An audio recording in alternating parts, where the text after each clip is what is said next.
Well, welcome everybody. And as you might have guessed, we just came from Om chanting, which is why. Gail!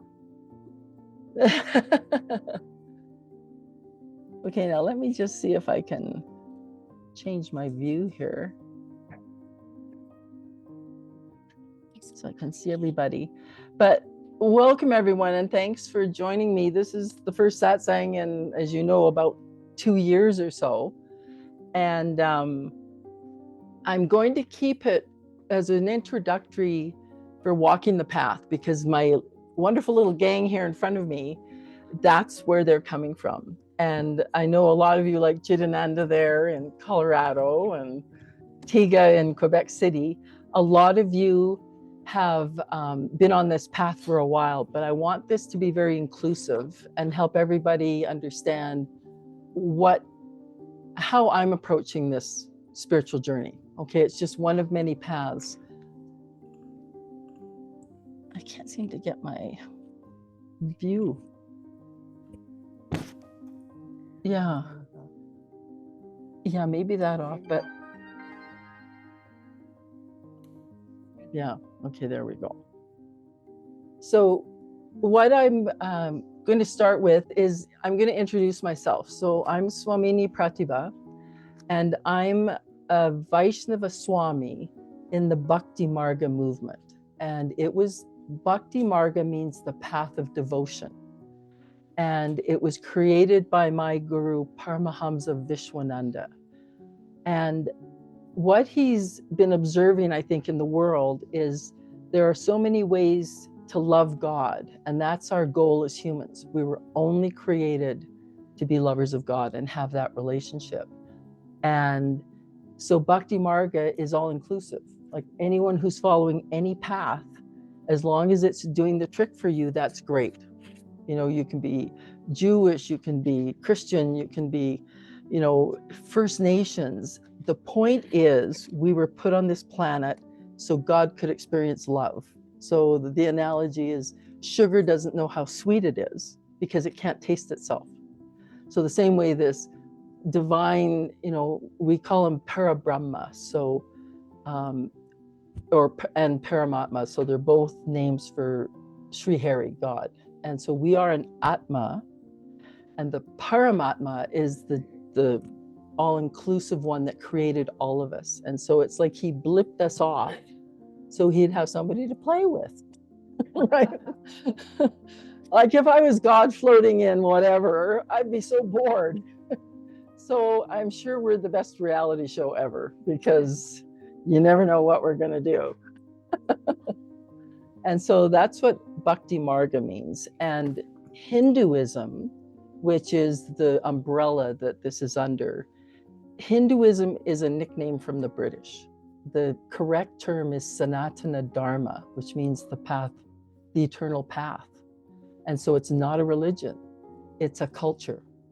And that's why it has millions of source books, millions of gurus, because it is constantly absorbing new information and changing for the times.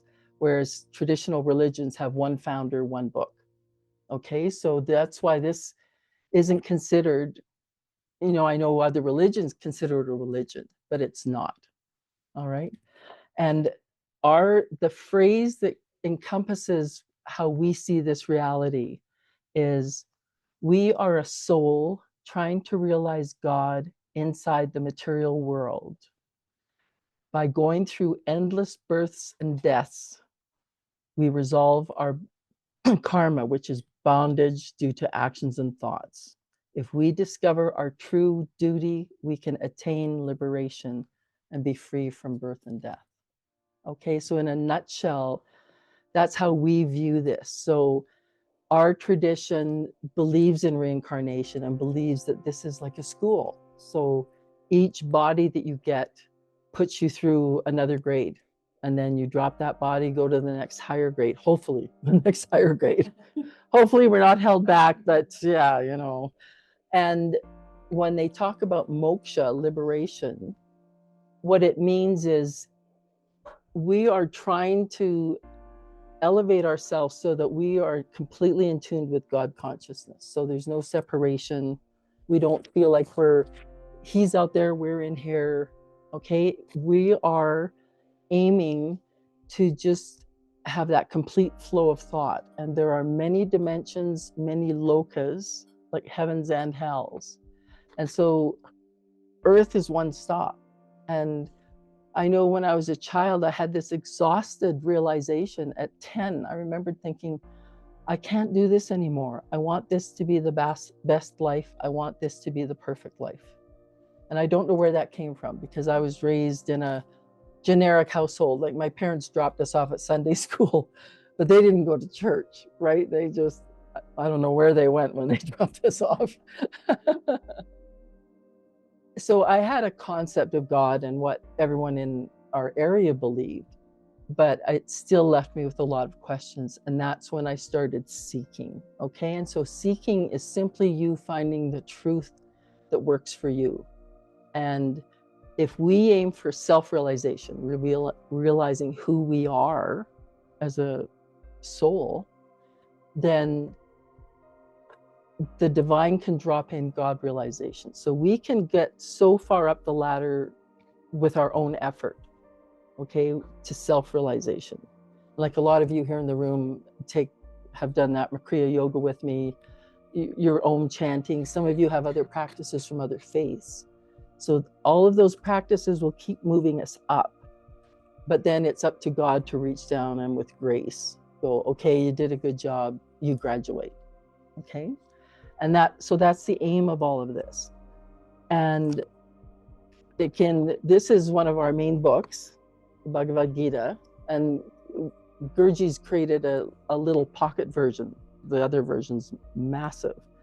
But this is one of the main teachings in it. It's chapter 18, verse 66. And it says, abandoning all dharmas, surrender to me alone. I will take care of all your sins. I will liberate you, have no fear. And this is what nailed me. Like when I was in California with my 3-year-old, I saw that saying on the bookshop window of the Self-Realization Fellowship, which is Paramahamsa Yogananda's organization. And I just thought, you mean there's a way out of this, out of the turmoil and the agony and the pain?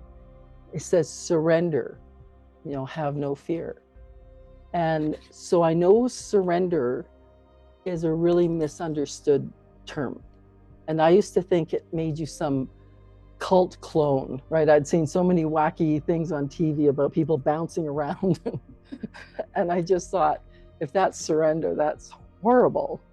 But it's not. So, you see me sitting here and I'm a fairly normal person, but I surrendered, what would it be, 34 years ago.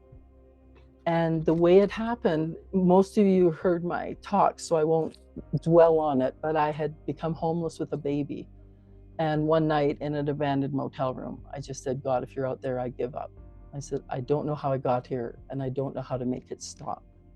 And so that was the surrender. I was exhausted, and I really had no idea how to get out of this mess. And I said, if you fix this, I will do whatever you want the rest of my life. And it was fixed. The next day it ended. And so I was still working in the greenhouses. They let me bring my toddler to work. But then because I surrendered, things started to really get shaken up. And that's also a sign. If you're being shaken up, it's probably because you're on the wrong path. And now that you've surrendered, you're being reoriented. And so I was exhausted from working as a laborer in the greenhouses. And I thought, I don't want my kid looking at me like this. Like he's just seeing this old worn out woman. And I remember the first time he saw me in a dress, he goes, oh, you're beautiful. And I thought, oh, he's seen me dressed like this, just ripped t-shirts and shorts working in the greenhouses. He'd never seen me dressed up. So I made a decision. I quit the greenhouse. I got them through Christmas. And then for New Year's Eve, the Self-Realization Fellowship has this wonderful tradition that maybe we could start here too, is we would meditate through New Year's. So we'd all sit down by 11:30, and then we would meditate through New Year's. And then we knew it was midnight because all the neighbors would start shooting their guns in the air, forgetting that bullets come down. But I went to that midnight meditation, and they put me in the little side room for parents. And so I had my little guy wrapped up in my coat on the floor. And at the end of it, there was a little donation dish, and I put my last dollar in it. And I said, I am not a laborer, damn it. I'm a writer. and I don't know why I think God just needed to see that I was convinced, right? I was done with all this other stuff that wasn't my dharma. And now I know my dharma was writing. So I made that statement, and immediately I was offered a job the next week as a house cleaner, which wasn't what I'd aimed for, but that's where the trust comes in, right? So I took this job as a house cleaner, and it was for an old man who was a recluse. And so it was almost a hoarding situation, right? It was sort of dark, but as I cleaned things, I was uncovering massive works of art and sculptures, and the doors were carved, and all the floors were inlaid marble. And it turned out he was a famous artist. And so I cleaned his house. I was very respectful. My little guy drew at the kitchen table, and then they paid us and we left. And then the next time I went up, he said, I hear you're a writer. Can you show me something that you've written? And I did. And the next time I went, he said, how much would you charge me to write my biography? And so all the art museums around the world that his work was in, they'd been after him for his biography because he had endured concentration camps during World War II. He escaped all kinds of situations. When the war was over, his own country, Yugoslavia, threw him in jail because he wouldn't become a communist. And he finally escaped to America and instantly became famous. He won the first art competition he entered. And so I started writing his biography, and I literally meditated one night and I said, I don't know how much to charge. And this number dropped in, an hourly rate, because I didn't know how long this could take. I said it to him, and he's like, can you start now? So I went from a laborer, like looking like a scrag, to writing this man's biography within a matter of weeks. And that's the surrender, okay? And also accepting the housekeeping job, even though it wasn't the writing job, but he was a recluse, so the only way to get in to meet him was as his house cleaner. And just over time, he started to see that I was still writing screenplays and having meetings and calling people. And he was hilarious. He just goes, why don't you make your own movie? And I'm like, oh, because I'm just a writer and I don't know any. And he just said, what's the worst that could happen? And he knew my story. He knew an attempt had been made on my life and I'd been homeless. And I knew he had escaped concentration camps. And we were like these old war vets, just staring at each other. And he said, you can turn my house into a production office, make your movie.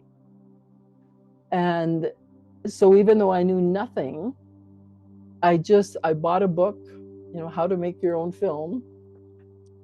And I had a huge debt at the bank. When I became homeless, the bank honored a bunch of checks for me, thinking it was just a temporary thing, and then it wasn't. So I owed thousands of dollars at the bank.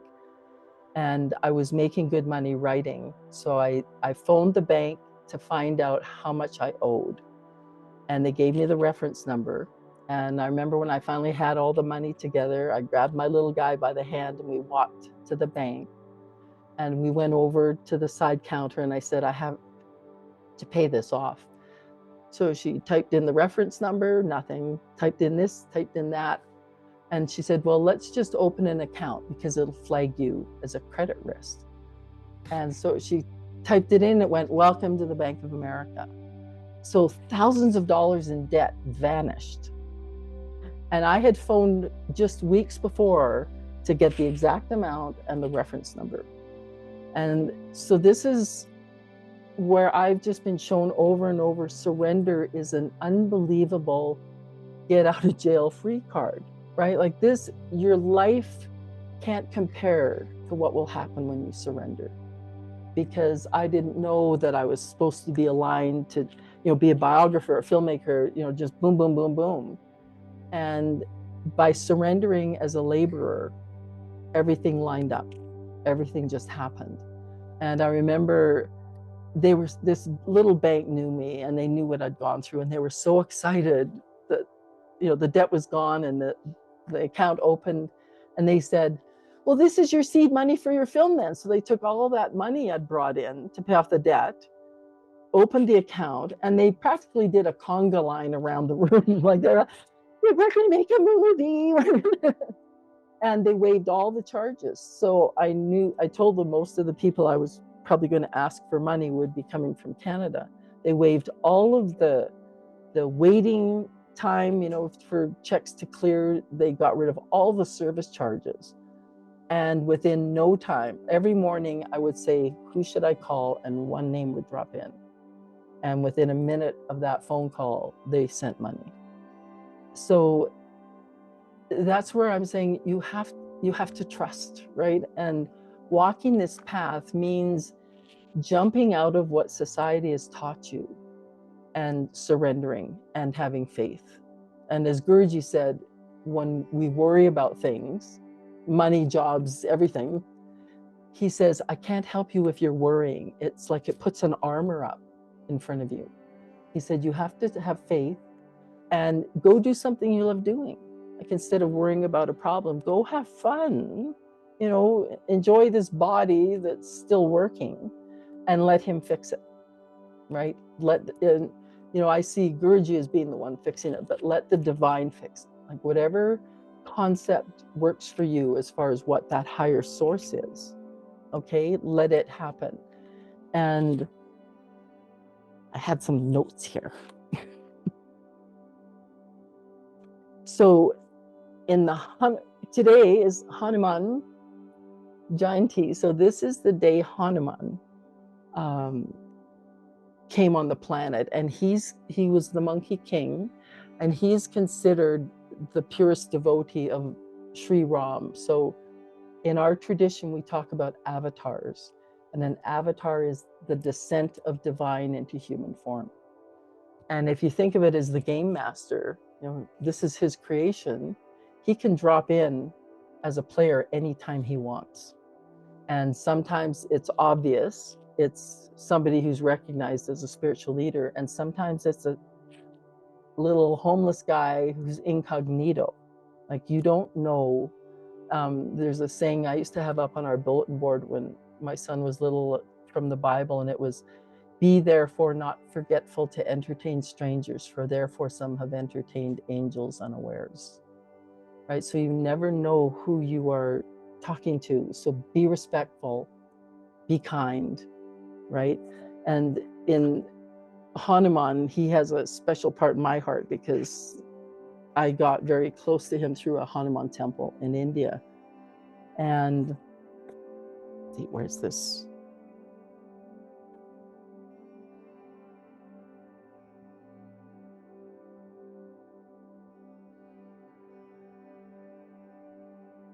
So his biggest message to us is that he inspires us to love and be of service. And he was considered the perfect servant to the Lord when he came down as Ram. And he says,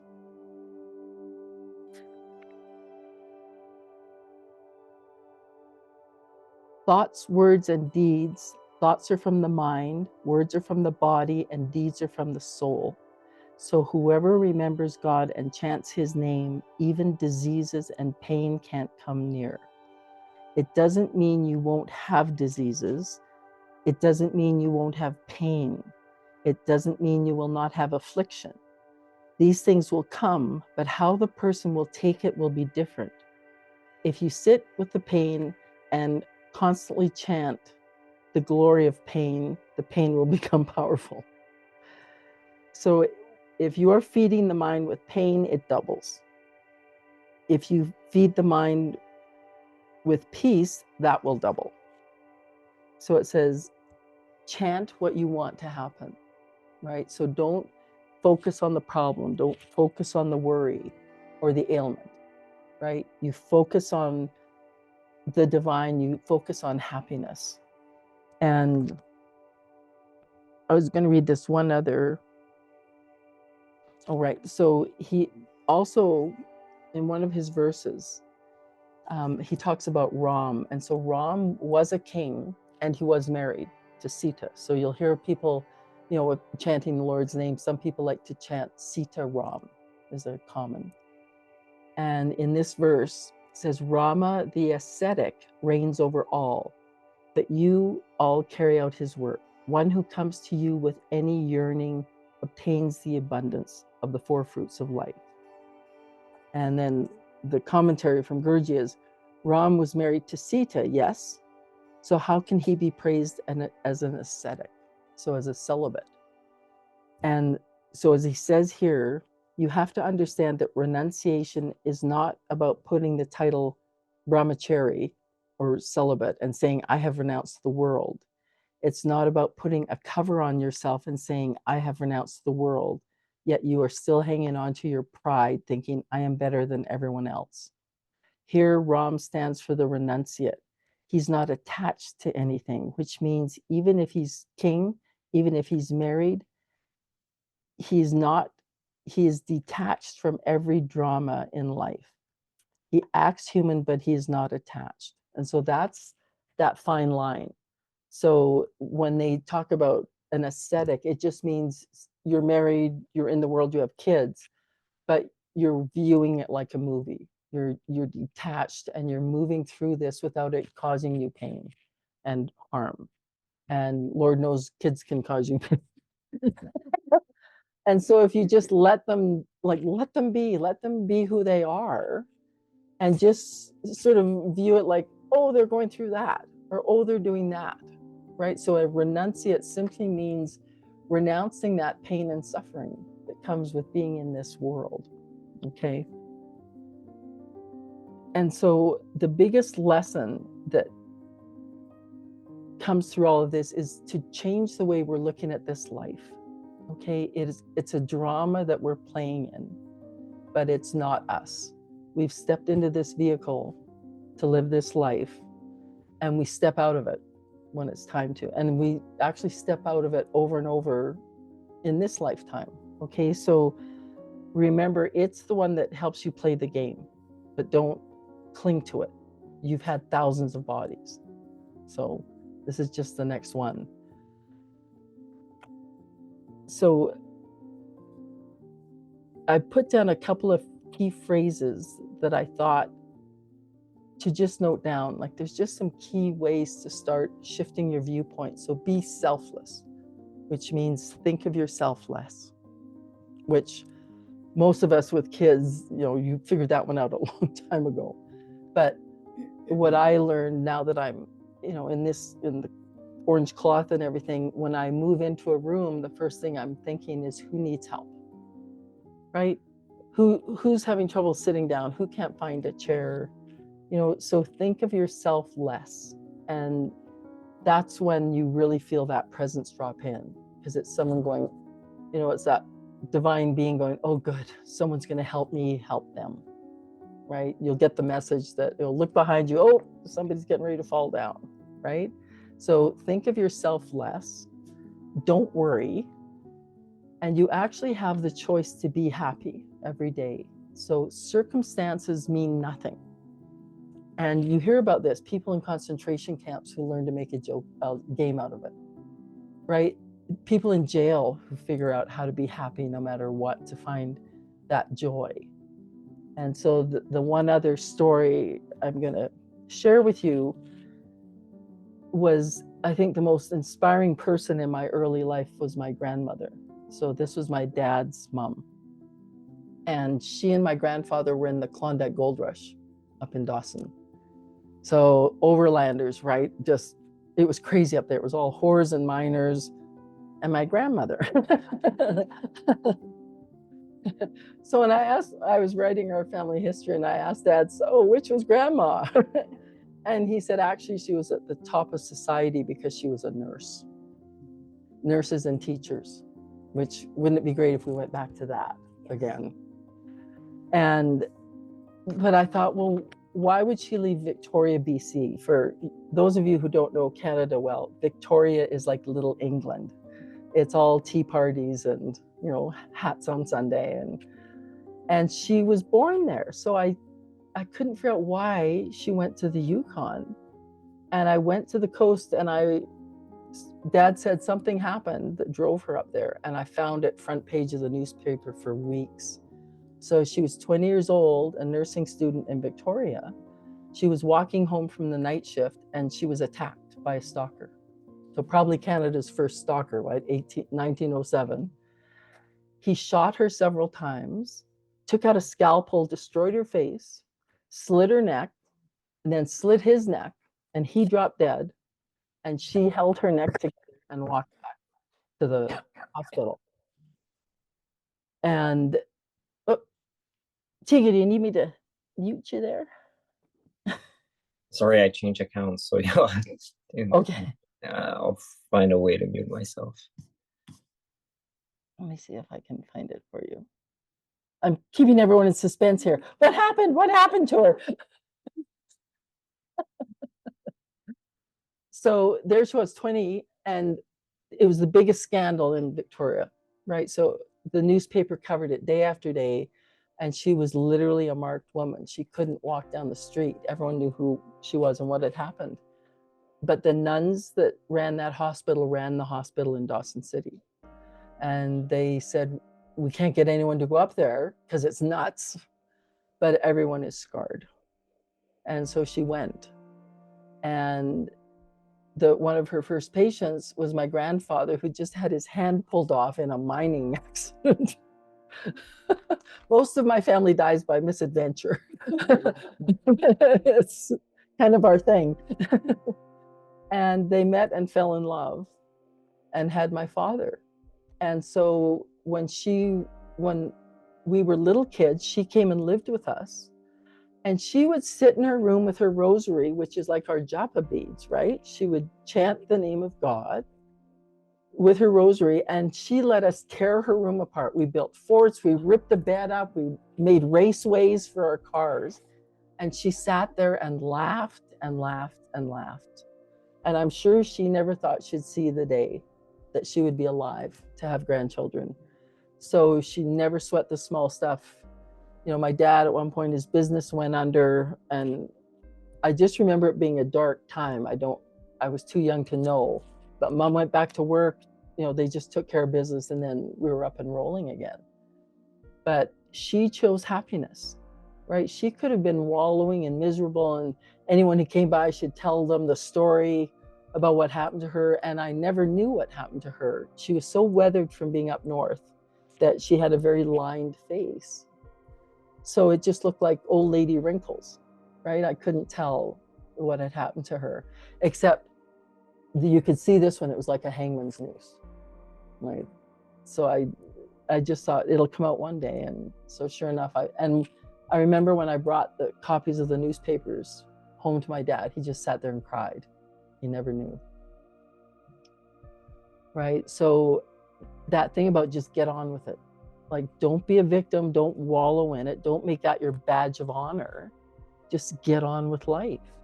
So and some of my hardest times, I've literally thought of her and thought, snap out of it. You come from strong stock, right? You got good DNA for going through these things. And so choose happiness. It honestly doesn't matter what's going on with you. Wake up with a smile on your face, go out there, give someone a smile who really needs one, right? And then I think that might be the end of it. So please type your questions in the chat or unmute yourself. And one other tip I was going to give you is sit on the floor more, like some of these guys are. Because when I went to India at 60, I could barely, like when they made us sit on the floor, it creak, groan, grunt, you know, I'd collapse on the floor. And then when it was time to get up, me and all the other old babes would groan, crack, you know, stand up. But 4 years of sitting on the ground it brought back all my flexibility. So even if you just try it, once in a while, and then you get better at doing it every day, and then now it's my most natural state is to be sitting cross-legged. It's hard for me to just sit in a chair. So just do yourself a huge favor and don't become stiff before your time, right? It's going to happen, but you can fend it off. So Carol, we got any questions going on? So our little mic girl, anybody here? Here, I'll give you a quick scan of the gang here. Everybody wave hi.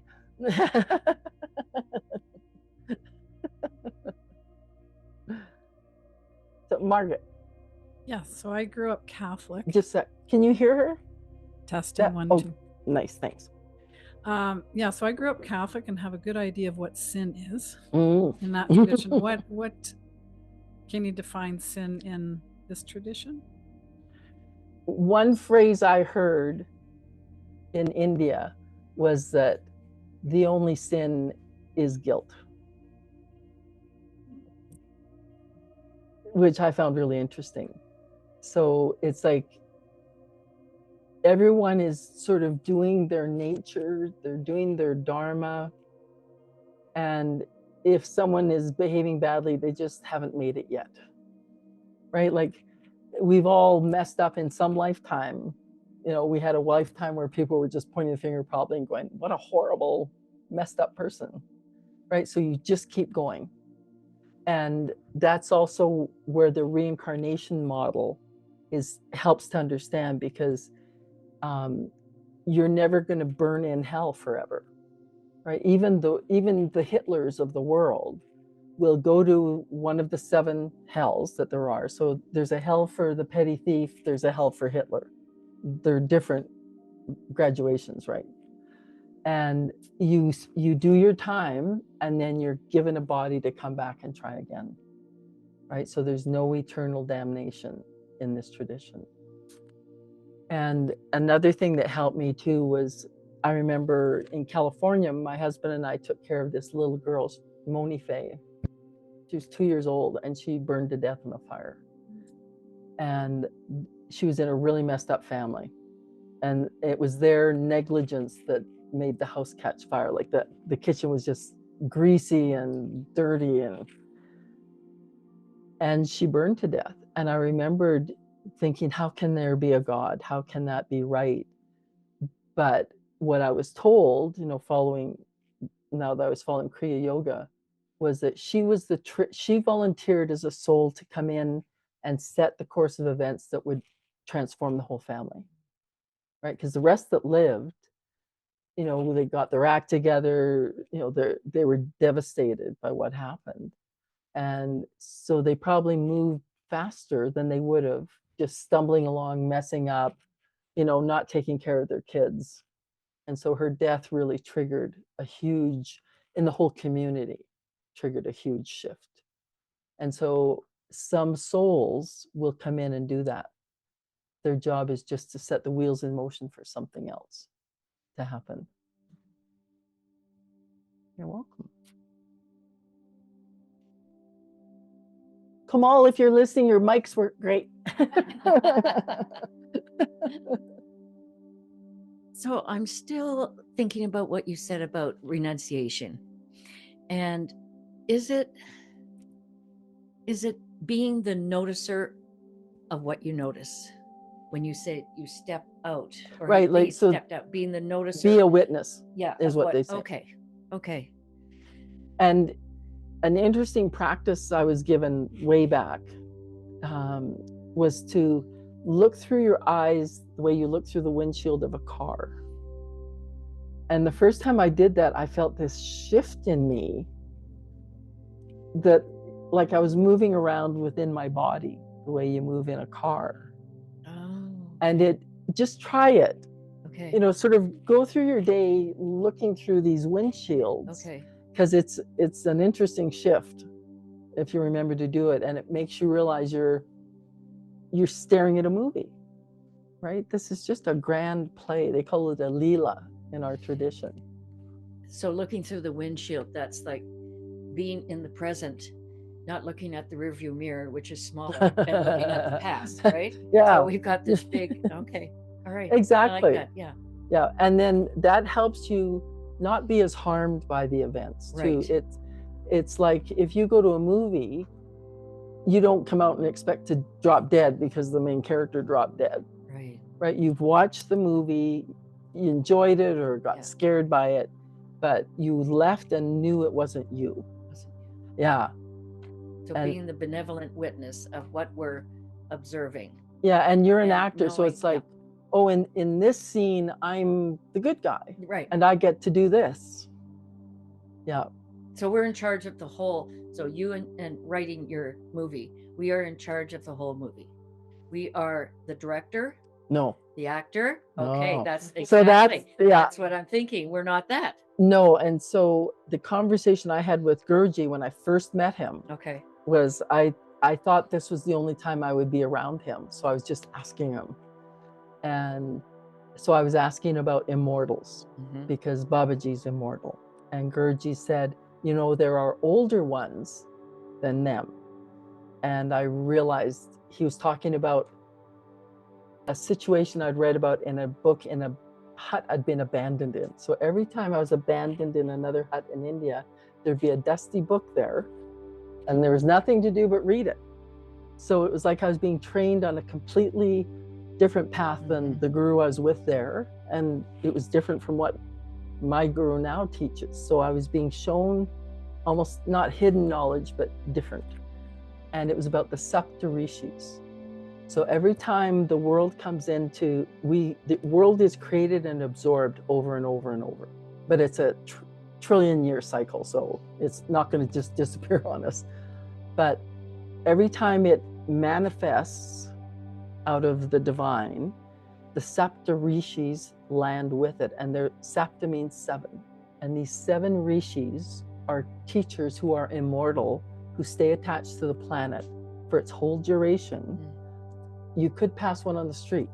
Like they wander around, you know, doing whatever they want to do. But they have written the script for everything that's going to happen. And so when I asked Guruji about it, I said, it's my understanding that they've written everything. We just have to play our part. And I realized that's why you find a guru, because they are the director. So the Saptarishis have written something that I can't access, right? It's above my pay grade. I'm just an actor that's been hired. And so the reason and the urgency for a guru is it's like anything you want to do well. You want to play basketball well, you get an NBA coach. You want to do anything well, you get that coach.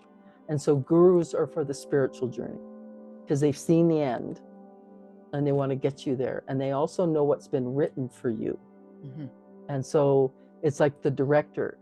He's not on screen, but he's off to the side going, no, you're not supposed to go that way. You're supposed to go this way. The guide on the side. Yeah. And so they can't step onto the screen with you. It's just like on a play. They can't come on stage with you. So you have to learn to listen to the instructions, right? Isn't that lovely? Yeah. So the more you quiet yourself, that's when you start hearing the voice. Right? So, if you're too busy all the time and chattering, then you'll miss what that voice is trying to tell you. Like when I was told to take the job as a house cleaner, even though I demanded that God get me a writing job, and that's what got me the writing job. So listen and silent are spelled with the same letters. Oh, I like that. I'm going to add that to our list. Listen, be happy. Thank you for that. That's great. Yeah. Nikki, I'm sure you've got Hi, everyone. 900 questions. No, I don't. I'm shy. Anyway, You were talking. This is Nikki. She's adorable. Hi. She looks like this sweet little thing, and she's an aeronautical engineer. So don't judge a book by its cover. Okay, what's your Since we were talking about actors and stuff, What if your role is to be a bad actor? Do you gain bad karma for that? It's a good question. And from what I understand, like in the Bhagavad Gita is based on this famous Mahabharata war. So it's an interesting spiritual text because it happened, the conversation happened in a war. And so Krishna was pretending, even though this is God, he was play acting as the charioteer. And the prince who was in this fight was riding behind him. But before the fight started, he said, this can't be right. Like, I'm sure this is going to give me bad karma, because it was the family that was fighting. The part of the family refused to give up the land they were supposed to, and so it came to a war.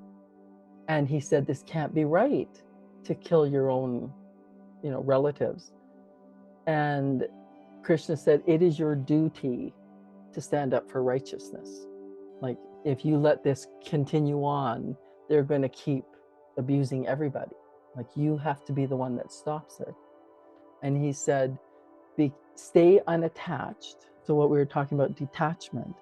So if he had gone into the battle going, I'm going to kill everybody, that's bad karma, right? Because of the rage and the anger. But if you just try and stay detached and go, I asked you to stop, you didn't stop, here we go. And try to just stay dispassionate about it. And so I think it's the same way with any of our work. If you have to call someone and tell them, whatever, you need to pay that bill. If you do it like kindly and in a balanced way, then you're doing your duty without creating karma. But if you threaten them and scare them and make them think, you're going to do something to their kid if they don't pay, then there's karma. So acting, that's what the whole law of karma is, that you have to act in this life in a detached way. And even your thoughts can mess you up. So even if you are smiling and being really sweet to someone and wishing their car would crash, then you didn't get good karma from pretending to be nice. You got bad karma for thinking horrible thoughts, wishing them disaster. And Guruji keeps warning us, we're walking a knife's edge. Like, you think you're doing everything right, you're doing your practices, and then asshole, fall off the side. So yeah, learning to monitor our thoughts is a big one. And I grew up fighting with my brother. We were professionals, right? We could, a moment's notice, we'd be slinging insults, and so it was a horrible pattern in me that I had to break, because my first retort was always a cutting, sarcastic. And so it got to the point where I could do that anywhere with anyone. And so I just kept being, since that was my mantra, like they were saying, if you keep chanting about your pain or your sorrow, since my mantra was, bring it on, I can take on anybody.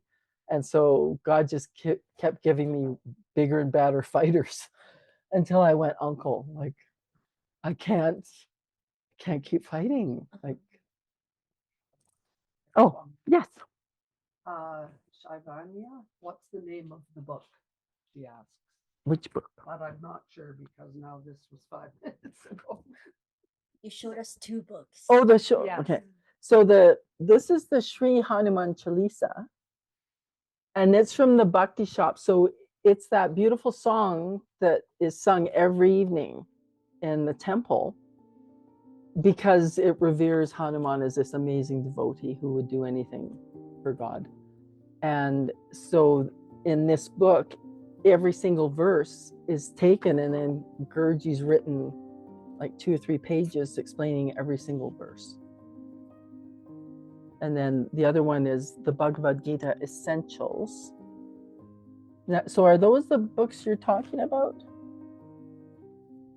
Oh, good. Oh, Rajmohan was referring to the book you meant. Oh, the Saptarishis. I don't even remember. This was me starving in a hut in India in 20, what was that? Yeah, 2017. Yeah. But I remember one book that was really amazing. It might have actually been in this book. There's a gentleman who wrote a series of books. I think there's 3 of them, and they're called Aghoris. So the Aghoris, Aghoris,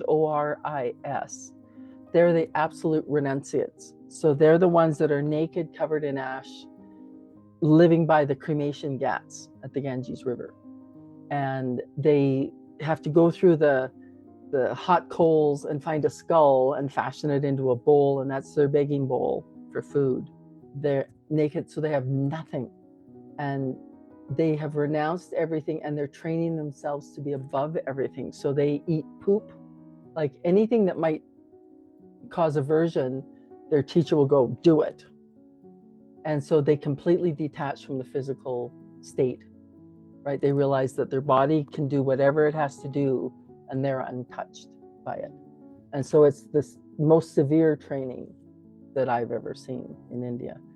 And so this one gentleman who, I don't know if he was a movie star or what, they just refer to him, this young man went to interview him because he had become very famous living with these Aghoris.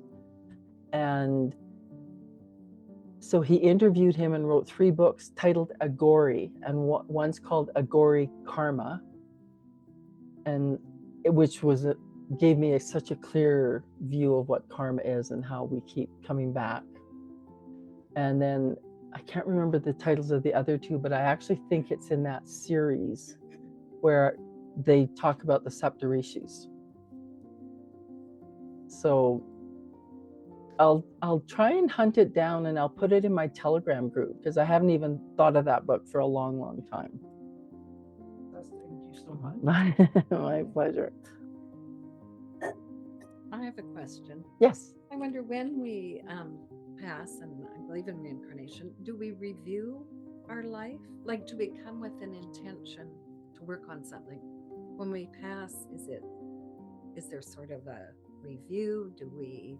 The description that I was given is that these Akashic records are the records of everything that we've ever done and that has ever happened in the world. So maybe the Akashic records are what the Saptarishis write.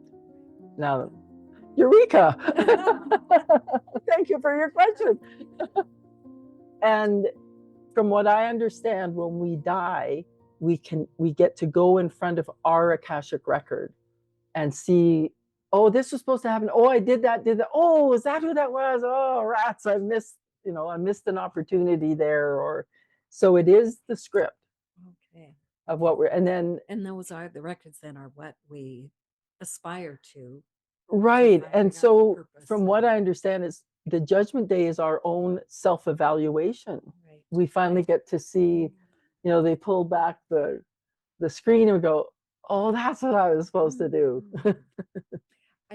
I think you and I've discussed it in one of when I was doing the yoga, that our third eye is recording this life, and when we pass, it kind of plays back, and oh wow, that's the review.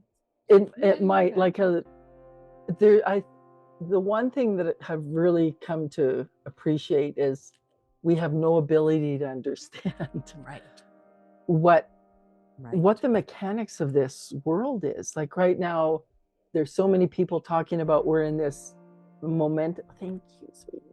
this momentous time where 2 worlds are splitting, like a higher world and a lower world, and others are talking about how it's like people from a high vibration will be behind a glass and you can see what's going wrong in the world, but it can't touch you. Like there's so many people trying to explain what's happening. Right. But I think basically our mind can't grasp unlimited. And if we could understand it, would make it small, right? Mm-hmm. That's part of what makes it so divine, I guess. Right. So I think in the Upanishads, it's a beautiful description of the mind and our existence. And it says, who is looking through these eyes? Who is hearing with these ears? Who is tasting that food? And that's when you realize it's me, but I have to do it through a body. Mm-hmm. Mm-hmm. Right. Yeah. Thank you. Yeah. So I try not to take too much time pondering that, because I know I will never be able to grasp it. Right? I think if God realization is graced on us, that's when the blinders are off. But until then, we've been given this reality, which is known as Shrishti. We've been given this to purify ourselves and try and reach that incredible goal. And then you'll know everything. And like they say, people who attain that don't come back, because you probably look back and go, oh,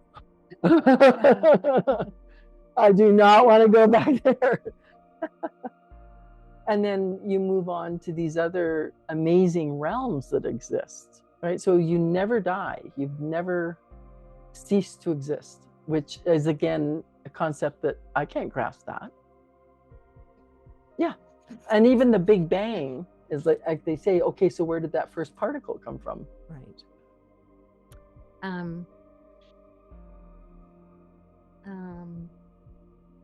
What did you say just before? So about that we can't comprehend what's going on, or the... Oh, shoot. It'll the joys, yeah. How's it looking on the... Oh, thanks, all you diligent people there. And by the way, just so all of you here know, we've got people from all over Europe. Tarek, where are you from? I've forgotten. Jordan. Jordan, yeah. Middle East. It's Middle East. Yeah. And how are you doing? Like you're still doing... I'm very happy to be here with you. Okay. I listen to your talks. I always enjoy it and I love it. So I'm happy. Yeah, it's been a while.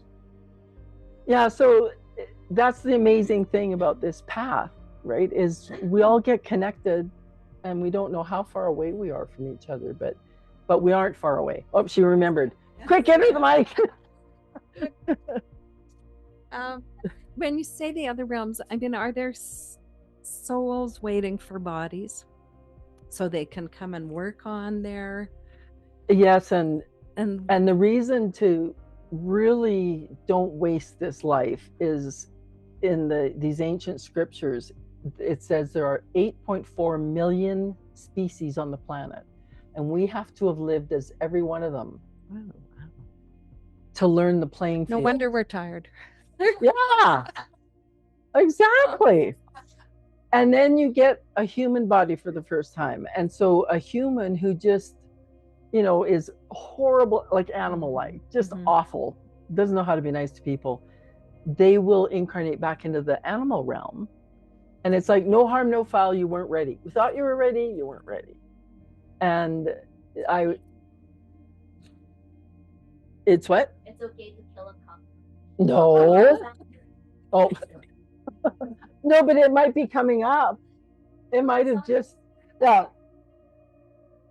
it might be your aunt, right? Yeah, so and I think that's why we see all these animals who can understand English language, these dogs and horses and stuff, because they had a shot at being human, messed it up, were sent back into the animal kingdom. It's like, we're not mad at you, just try again next time. And there was one young man that was brought to the guru I was with in India, and he was severely handicapped. Like, he couldn't speak. It didn't look like he was understanding anything. And so someone asked the guru, so what about this condition? What does this mean? And he said that soul was so sure that it could be a human that it wanted to go from dog to human instead of ape. So ape's the last step. It's 98% DNA match and opposable thumbs. But this soul, I guess it was a great companion, great pet, knew words, knew it could handle it. And so it was given permission to jump to human, and it couldn't figure out how to operate the body. So it was severely handicapped. And so, the guru telepathically spoke with it and just said, I'm sending you back, finish the steps and then try human again. And so he explained to the parents, it's not about healing this. The soul wasn't ready to be in a human body. Well, no. It just means he'd live out this life, but then since he wouldn't have made any progress as a human, he would just send him back to whatever stage in the animal kingdom he'd left. And because he understood, he did understand that, yeah, I should have tried the ape thing before. Yeah. I'm not sure if I can ask this here because it might reference the Kriya Yoga book, but so let me know. Okay. So as I understand it, the soul and God exists in our heart. Yeah. But then the pure effulgent self exists here too. So what's the difference? And we're talking about the symbolic heart, right? Yes. So as Guruji says, for any body to be operating, there has to be the Atma and the Paramahamsa. So the soul and the super soul both have to be in you, or it doesn't work. The super soul is God? Yeah. And so Hinduism has a million names for everything. Yeah. Paramatma, Parabrahma. Yeah. So God. And the third eye is a direct reflection of the pineal gland at the top of your spine, which they call the seat of the soul. And so my understanding is this is where the energy comes in. Like, this is why you can't operate on that part of the body. It's the only part. And it directly is reflecting third eye consciousness. So I think that what's existing in your heart is on an energetic level. The actual entry and exit in and out of the body is up at the pineal gland, which is reflecting in the third eye. So, and again, that's where I think people can get wound up in knots trying to understand, like getting a physical explanation for stuff where it's like, some might just see us as a giant ball of light with no human characteristics. So I think everything is happening at a level that, to me, the soul is just arrives, leaves. And even the chakras, they say they try to say, oh, it's close to the third eye, it's close to the throat, but it's actually sort of floating slightly behind us as a giant ball. Oh, okay. Yeah, so they're just trying to give you something to focus near, right, but it's actually not sitting like in your navel. Right, yeah. Aha, okay. So this, and some people who see auras will see a giant ball of light and then this thread in the middle that is our human form. And that's just been given so we can interact with each other. But God doesn't need to see the human form. So like, those of you who are coming to Darshan with me. So for those of you who don't know the scope of Canada, we are 3,500 kilometers away from where Guruji is coming for Darshan. So a road trip. And so when Guruji looks at you, it's their first darshan for everybody. When Guruji looks at you, he's seeing this massive ball of energy. And that's why, like he says, it looks like he's looking at your eyes, but he's not. He's looking sort of beyond. Right. Yeah. Okay. Thank you. That's really helpful. Okay. And as he said, when people ask what happens in darshan, he said, I give the soul what it needs to transform. So if he sees this big ball of light and is like, oh, it just needs a little Ajax over here, right?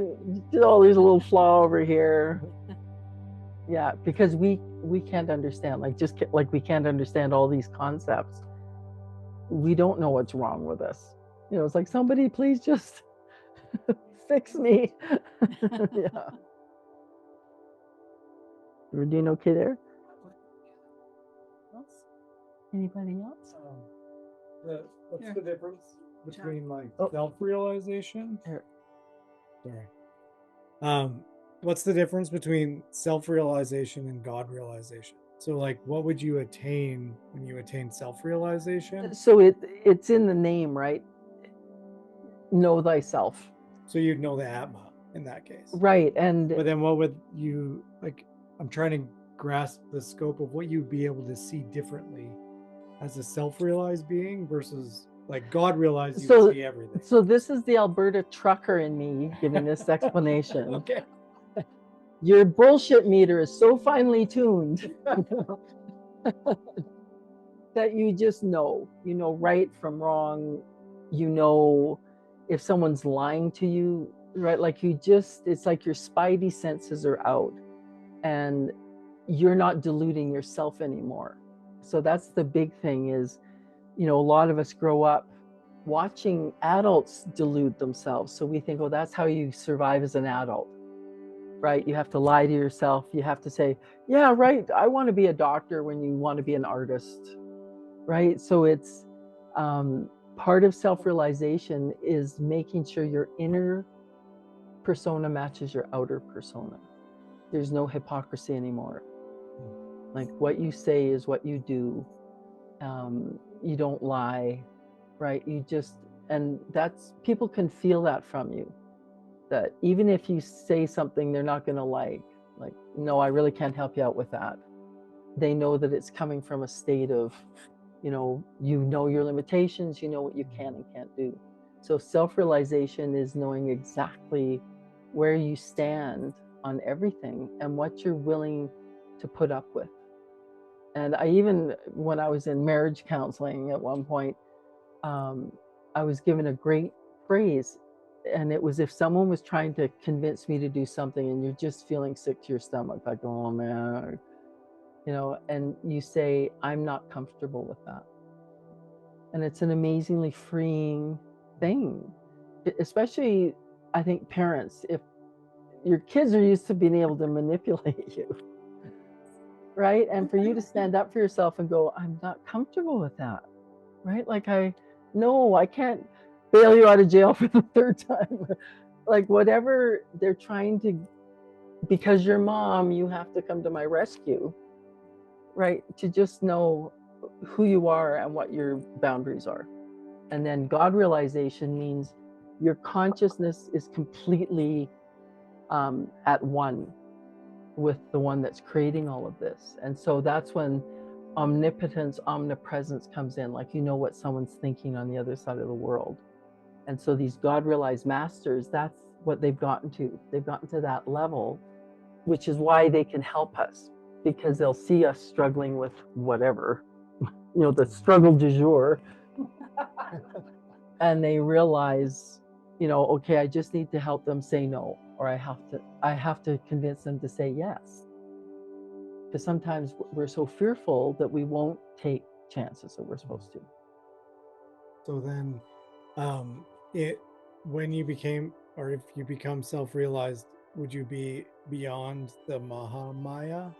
No. Then? No, you're still there. Yeah, you're still in it. So for those of you who are new to it, so Mahamaya is, some traditions like to say Maya is an illusion. This whole world is an illusion. And what drew me to this path was Guruji going, it's real. Of course it's real. It's hitting you on the head every day. And he said, but Maya's job is to make life unbearable so you will search for God. Right? And that's why nothing lasts forever. Like, even if something's going great for a minute, it'll shift, because it can't just stay stagnant. It has to keep shaking us up to make us go, enough. I've had it. I need to look for, why am I here? What's the reason behind this? And sadly, a lot of people go through their lives never asking that question, which just means no harm, no foul. You'll just come back in the same situation. God, didn't I marry this guy before? Like, he looks awfully familiar. Yeah. And so Mahamaya means, like, there's Maya, and then Maha means the biggest Maya that there is. And so when God puts Mahamaya on us, it's to make us go through a certain movie, right? Play a part in a movie. And so we don't know who we are, because sometimes knowing who you are might mess you up. Like when I was in India, I was helping set up this huge library of sacred texts, and it was just me and this amazing gentleman. He had written the Encyclopedia of Hinduism, so it was like this 20-book set, and he was also a Vedic astrologer. And it was just the two of us in this big warehouse with books. So I was in heaven, and he said, "I would love to do your astrology chart for you." I was like, "Great," because I'd heard about Vedic astrology is the big one. And he did it, and he wouldn't tell me what it said. And so obviously it said I was going to leave that guru, and I'd come here and I'd become a Swami. So he couldn't tell me.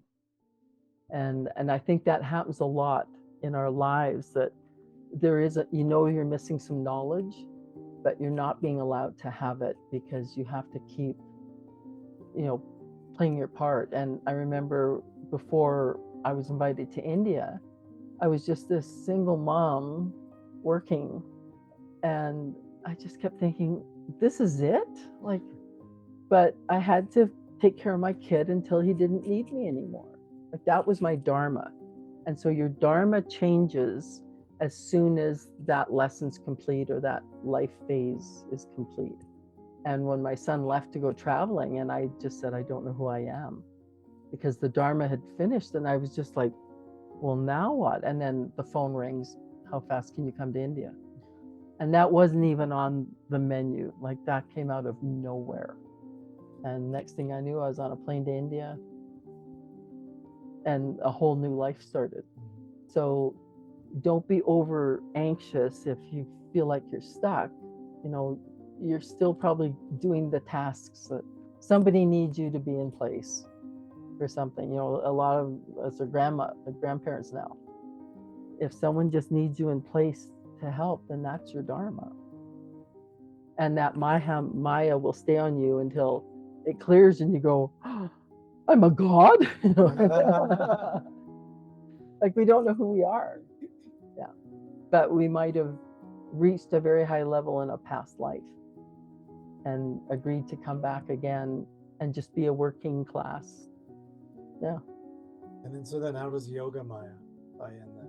Is that only for the Satguru type people? Yeah, so the gurus, when they put Yoga Maya over you, it's so you don't know who they are, because not everyone is supposed to follow every guru. So some of you, if Guruji walked in right now, some of you might go, eh.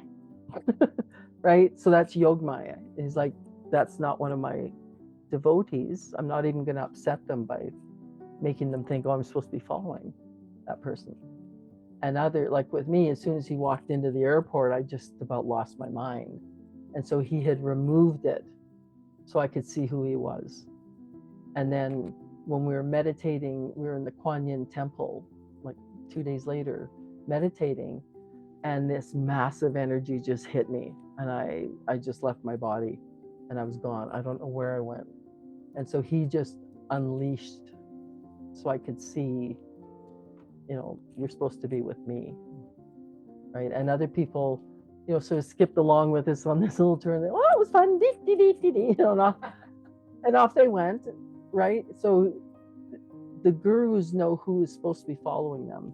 And if someone gets really excited and swept up with the gang and says, no, I'm yours, sometimes they'll just say to them, actually, you're supposed to be on that path. That path is a better match for you.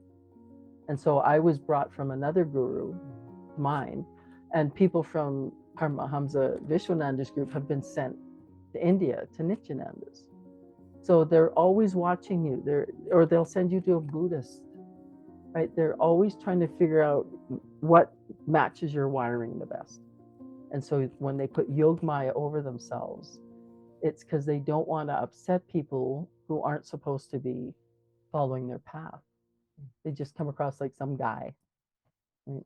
And or else they'll mess with your head. So one of our top knowledge teachers, his name is Myron, and he's written some amazing books that are in the Bhakti shop, and He's a dentist in London, married, 3 kids, right? Just a smart, functioning guy. But that whole group in London got to meet Gurji when Gurji was in his 20s. He came to Germany from Mauritius.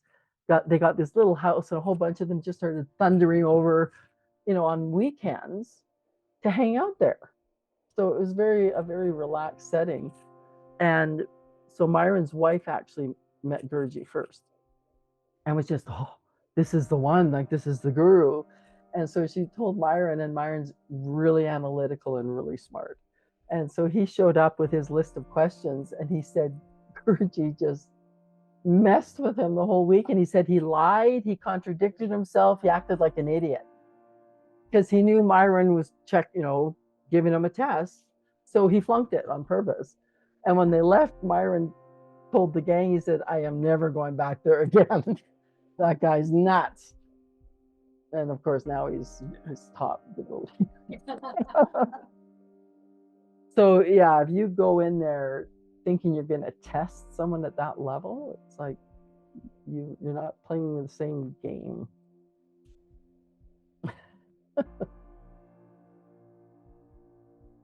Anybody on? Oh, you got to plug in.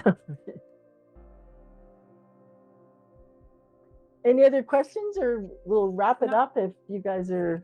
Just a quick one. Oh yeah. I think it'll be quick. You said you lost your mind. Can you define that a little bit more? So I became mindless. So literally he walked out, and like Myron, I didn't have a million questions. I just went, oh, and it was just blank. It was just white light. Wow. I couldn't believe what I was seeing. Right. And logically, my mind's going, well, it's just somebody walking into the airport. But there was something inside that just exploded. Right. Yeah. And so I just was watching him this, 3-day weekend. I couldn't believe the energy I was feeling off of him, and love, just unconditional love. And so that's the whole point, is divine. We're supposed to be here for divine love. Right. And human love kind of gets you ready for it, because I've noticed that people who've never experienced love, you can't say love God, because they're like, that means nothing to me, right? And I've seen that in kids in prison. You don't say love to them. To them it's a bad word. People wave it around like it's for free or something, and it's not. Right. Yeah. And so that's what I felt when I saw him. And I realized after 2 failed marriages, I thought none of those guys had a chance. Like, this is what I was looking for. I was looking for a God-realized master. And everyone was going to fall short of that. Yeah. Thank you. You're welcome. Chidananda, it's good to see you. Are you going to say anything?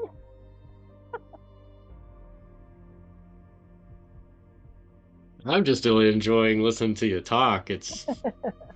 I'm hearing stuff I've never heard before. It's really nice. Oh, good. Because sometimes I worry I'm repeating myself. No, it's really nice. I'm glad that you decided to offer this satsang. Well, now that Gurji has told me to stop being a gypsy and settle down, and this amazing group here, so I'll be able to do it more often, which is nice. Yeah. And congratulations! I hear you're on the board of directors for the America. 5. Yeah, the 5. I'm the extra guy. All the other 4 have real distinct roles. I'm just kind of floating around. Well, and in Colorado, right? Everyone else is probably on the coast. Yeah, that's right. Everybody's out east. I'm just an oddball across the board. So excellent. I think it comes with the mountains, right? We could be. Yeah, the air. People, yeah. They don't want us to get too close to them. Right. Well, anyways, it's lovely to see you. You too. Thank you. So if no one else has any questions, we might just wrap it. Oh, Rayanch is there. Rayanch, are you going to unmute or? Jager Dave. Hey, Jager Dave. Going. It's nice How to are hear you? you. You're back Very in good. Elmira. Yes, just busy here. You've got more Things people now. ready. Huh? You've got more people there now, yeah? Oh yeah. Oh yeah. Uh-huh. Are you on Yeah, top of each other? What's up? Are you on top of each other? Not yet. We're getting a few more too. So, yeah, lots going on. It's very nice to hear you. Yeah, hope to see you soon. And I still am wearing that necklace you gave me. Oh, from that's Vrindavan. so sweet. Yeah. That's so sweet. Oh, it's great to see you, or at least hear you. Yeah. Okay, Jai Gurudev. Jai Gurudev. And Christina, what are you wearing? Jai Gurudev. It looks like a mushroom. Oh. No, it's a coat. Oh, it's a coat. Oh, you're walking downtown. Just got this huge. It's good to see you. Good to see you. Well, it's lovely to see all of you, and I'll post the recording. And thank you for attending. We'll do this more often now. So let's close with our Shanti. Om Shanti Shanti Shanti Shri Gurubhyo Namaha Hari Om. Prem se bolo Satguru Deva Shri Swami Vishwananda ki jai. Where's the gang?